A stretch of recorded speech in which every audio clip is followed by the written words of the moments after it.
तुम्हारी मस्जिदों को, दरगाहों को, दरसगाहों को लगातार निशाने पे लिया जा रहा है और तुम्हारी ताली मत बजाओ। ताली बजाने का वक्त नहीं है, ये सोचने का वक्त है। वक्त बाई यूजर लफ्ज हटा करके आपके कब्रिस्तान को और ईदगाहों को निशाने पर लिया जा रहा है। सवाल इस बात का नहीं है कि चुनाव किस चीज का हो रहा है, सवाल इस बात का है कि हमारी आवाज को उठाने वाले लोगों के हाथ मजबूत होंगे कि नहीं होंगे। या ये मायने नहीं रखता है कि कौन चुनाव लड़ रहा है, या ये मायने रखता है कि राहुल गांधी का झंडा किसके हाथ में। ये सोचिए कि देश के अंदर मैसेज जाए कि कांग्रेस मजबूती की तरफ रास्ता पकड़ना शुरू कर दिया है, तो ये वक्फ कानून रुकेगा, तो ये दरसगाहें और इबादत गाहें बचने का काम होगा। बुलडोजर चला दिया आपके मीरपुर के अंदर, 300 साल पुरानी इमारत को ढा दिया, लेकिन आपका खून तो पानी हो गया है, खौलता ही नहीं। आपको समझ में ही नहीं आता कौन सी बेहोशी के अंदर बैठे हुए हो आप, रेवड़ी की तरह वोट को बांट रहे हो। और आज चुनाव पूजा गुप्ता का नहीं है, आज चुनाव देश के अंदर कांग्रेस की मजबूती का है। क्यों हरा दिया अपने मेंबर ऑफ पार्लियामेंट?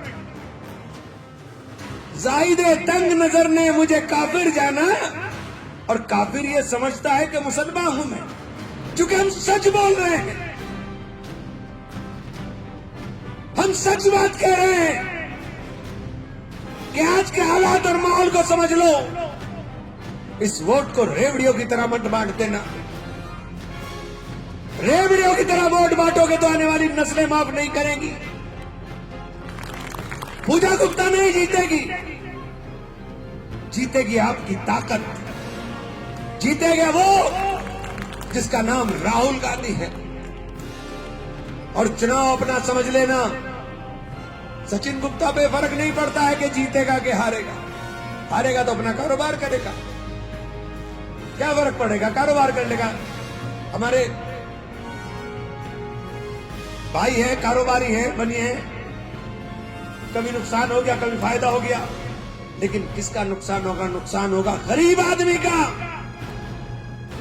नुकसान होगा आपका, नुकसान होगा उस तहरीक का जिस तहरीक को राहुल गांधी चला रहे।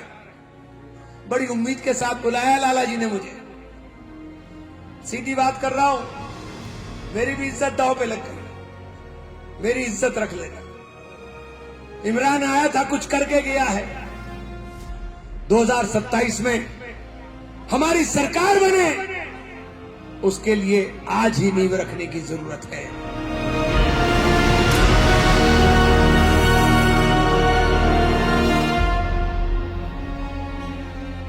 आज जो मुल्क के अंदर माहौल बना हुआ है, आज मुल्क के अंदर जिस तरीके का माहौल बन गया है, अगर इसमें सोचने का काम नहीं करोगे तो आने वाले दिनों के अंदर या आने वाली नस्लें आपको माफ करने का काम नहीं करेंगे। इन चुनाव से एक मैसेज जाना है, संदेश जाना है। हवा कैसी चल रही है ये तय होना है। ये केवल रुड़की तक सीमित नहीं रहेगा, ये उत्तरांचल और उत्तराखंड के बाद पूरे देश के अंदर संदेश जाने का काम करेगा। आज जो हालात इन्होंने हमारे बना दिए हैं, आज जो मुल्क के अंदर हमारे हाल हो गया है, अगर उसको भी सोचने का काम नहीं करोगे,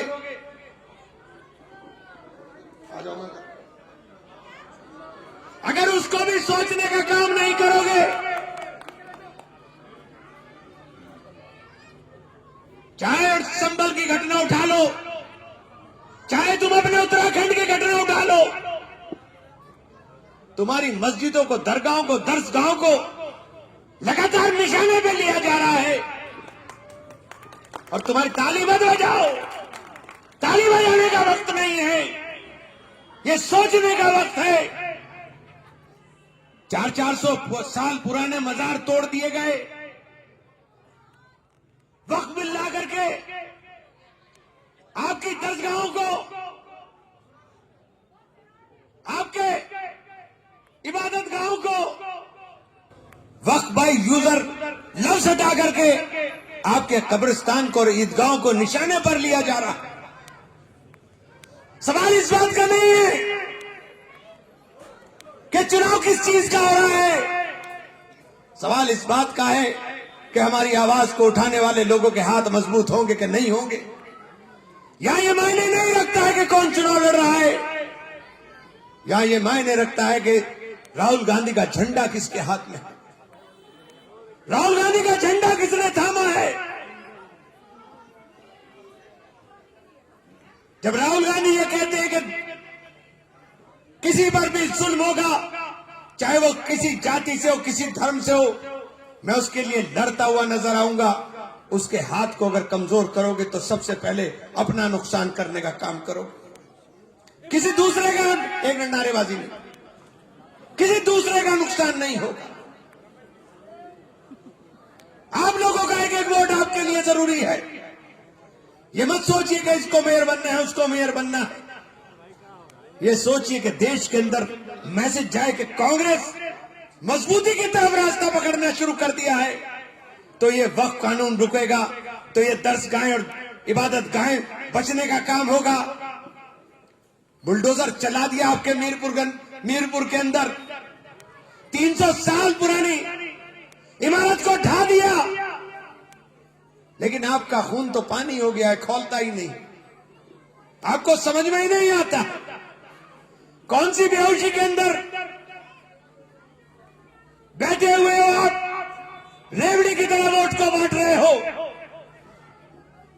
रेवड़ियों की तरह वोट मत बांटो।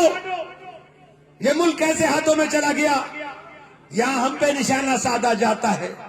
और जब हम कहते हैं कि बांग्लादेश में हमारे रिश्तेदारों को मारा जा रहा है, जो इस देश के हिंदुओं के रिश्तेदार हैं, तो कान पे जू नहीं रेंगती है सरकार के।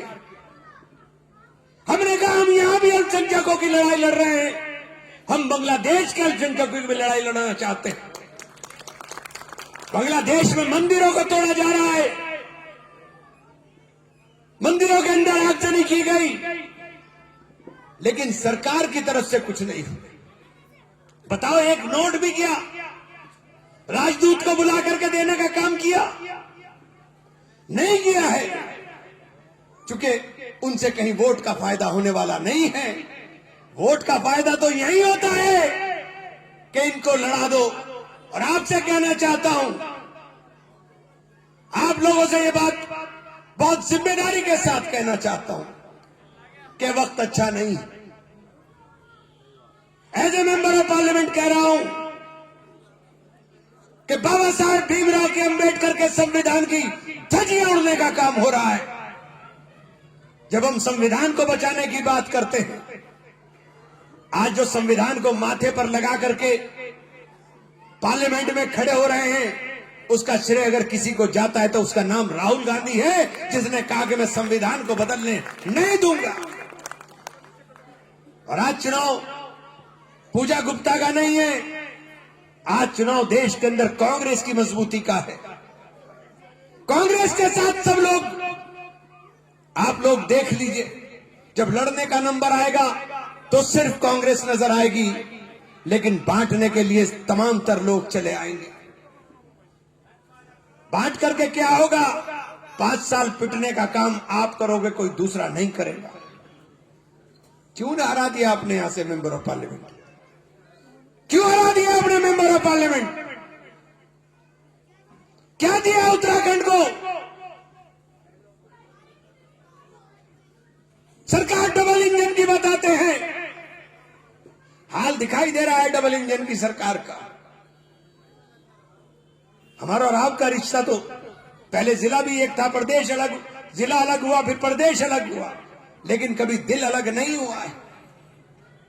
आपसे कहने के लिए आया हूं, आज मजबूती देने का वक्त है, आज कांग्रेस को मजबूत करने का वक्त है, वोट कांग्रेस को देने का वक्त है। और तमाम हिंदू और मुसलमान भाइयों से कहना चाहता हूं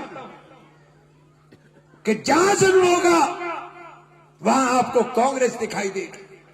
मणिपुर के अंदर मणिपुर चल रहा है,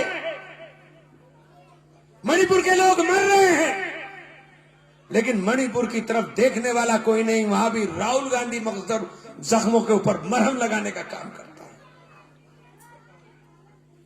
अभी आपने देख लिया 2 साल पहले कितना हंगामा, ढाई साल पहले कितना हंगामा था। आपके यहां भी हंगामे हुए, लेकिन आपकी याददाश्त बहुत कमजोर हो गई, आपको याद नहीं रहता। लेकिन अब ये इससे काम चलने वाला नहीं। मैं देख रहा हूं कि जिस तरीके का मसौदा तैयार हो रहा है, मसौदा हमारे सांस लेना दूभर कर देगा। अगर आपकी समझ में नहीं आ रहा है तो अकल खोल करके समझने का काम कर लीजिए कि ये हमले क्यों हैं वक्त की जमीन पर। मुझसे एक साहब ने कहा कि साहब वक्फ बोर्ड के पास तो इतनी पावर है कि जहां खड़े हो जाए उसको ही वक्फ डिक्लेयर कर दे। मैंने कहा भाई ठीक है, ये वक्फ बोर्ड वाले बैठे भाई, पार्लियामेंट को डिक्लेयर करो वक्फ, पार्लियामेंट को डिक्लेयर करो वक्फ, अगर तुम्हारे में इतनी ताकत है। लग तमाशा बना लिया है। ये देश कानून से चलेगा, देश का अंदर कानून का राज होगा। बाबा साहब भीमराव अंबेडकर के दिए हुए संविधान से चलेगा, ये आपकी जबान से चलेगा। और जिम्मेदार लोग झूठ बोलते हैं, जिम्मेदार लोग कहते हैं कि ये वक्फ बोर्ड नहीं है, ये तो माफिया बोर्ड है। तो फिर आप मुख्यमंत्री हो, आप क्या कर रहे हो? अगर माफिया बोर्ड आपके संरक्षण में काम कर रहा है तो आप क्या कर रहे हो? लेकिन उनको तो ये बात इसलिए बोलनी है कि कुछ लोगों को इससे खुशी होती है। उन्हें ये नहीं समझ में आ रहा है कि उनके घर की दीवार गिर रही है। उनको इस बात का अफसोस नहीं कि मेरे घर की दीवार गिरी, उनको इस बात की खुशी है कि पड़ोसी का कटड़ू मर गया। कटोरा हाथ में आ गया है देश के व्यापारी के, कटोरा लेकर के हाथ में आ गया है व्यापारी। दुकान में सामान है, बिक नहीं रहा है, लेकिन नारा लगा रहे हैं। हम भी कहना चाहते हैं कि देश के अंदर जो जिस धर्म को मानने वाला है उस धर्म का कट्टरता के साथ पालन करे। मुसलमान मुसलमान बनकर के बात करे और हिंदू पक्का सच्चा हिंदू बन के बात करे। और जिस दिन पक्का सच्चा हिंदू और पक्का सच्चा मुसलमान बन जाओगे तो इन नफरतों की दीवार खुद ब खुद मिट जाएगी। जब धर्म के अंदर देखिए, जब धर्म जानते ही नहीं हो, वासुदैव कुटुंबकम मूल मंत्र है हिंदू सनातन धर्म का, वासुदैव कुटुंबकम, यानी पूरा विश्व एक परिवार है। अरे पूरा विश्व एक परिवार है तो रुड़की कहां से चला गया? रुड़की भी तो वही है, ये सचिन गुप्ता और ताहिर भी तो भाई हैं, ये कहां से अलग हो गया?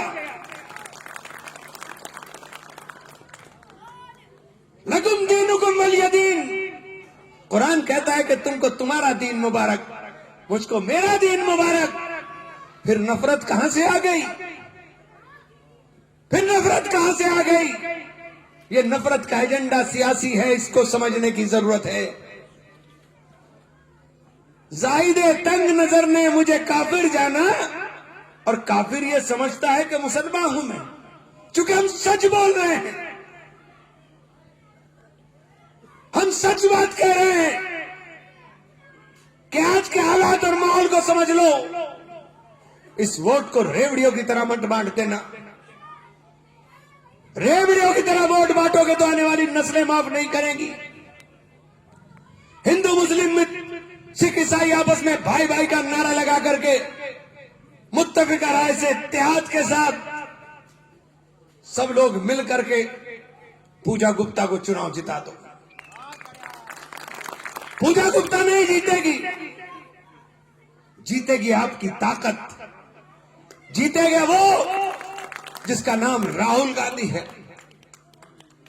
जीतेगा वो महात्मा, वो संत जिसने अपना पूरा जीवन लगा दिया है कि आखिरी दम तक लड़ूंगा, लेकिन हिंदुस्तान की संस्कृति को तबाह और बर्बाद नहीं होने दूंगा, हिंदुस्तान के संविधान को बर्बाद नहीं होने दूंगा। जब राहुल गांधी कहते हैं कि हमें गिनती करानी चाहिए,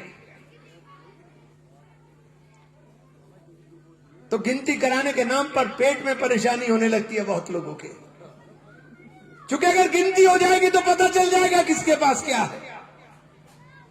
देश के ये मीडिया वाले खड़े, एक भी मीडिया हाउस के अंदर कोई दलित नहीं मिलने का, कोई बैकवर्ड नहीं मिलने का, आदिवासी नहीं मिलने का, जो किसी मीडिया हाउस का चेयरमैन हो, जो किसी मीडिया हाउस में बड़ी जगह पर बैठा हो।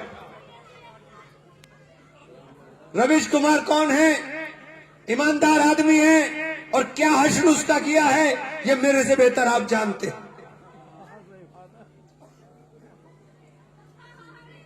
आज हालात ये हो गए हैं, हम सच भी बोले तो झूठ बताते हैं, और वो झूठ भी बोले उसे सच ऐसा दिखाते हैं कि सारे सब दुनिया इसी के अंदर बसी हुई है।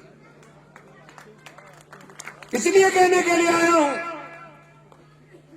कि आज समझने की जरूरत है, और चुनाव अपना समझ लेना। सचिन गुप्ता पे फर्क नहीं पड़ता है कि जीतेगा कि हारेगा, हारेगा तो अपना कारोबार करेगा, क्या फर्क पड़ेगा, कारोबार कर लेगा।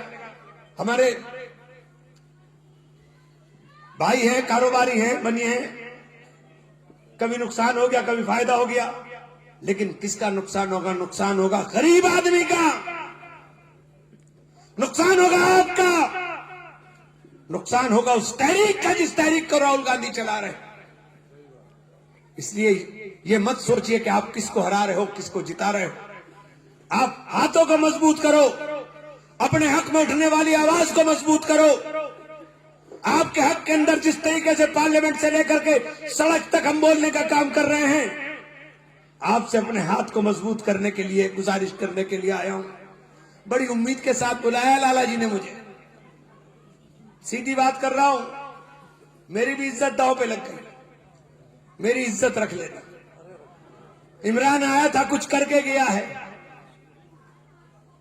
इमरान आया था तो कुछ देकर गया है। इन दुआओं को, इन मोहब्बतों को वोट की शक्ल में पूजा गुप्ता को देने के लिए दरखास्त करने के लिए आया हूं आपसे। लड़ाई बहुत लंबी है, ये पहली सीढ़ी है, इस पहली सीढ़ी को, इस बुनियाद को मजबूत बना दो।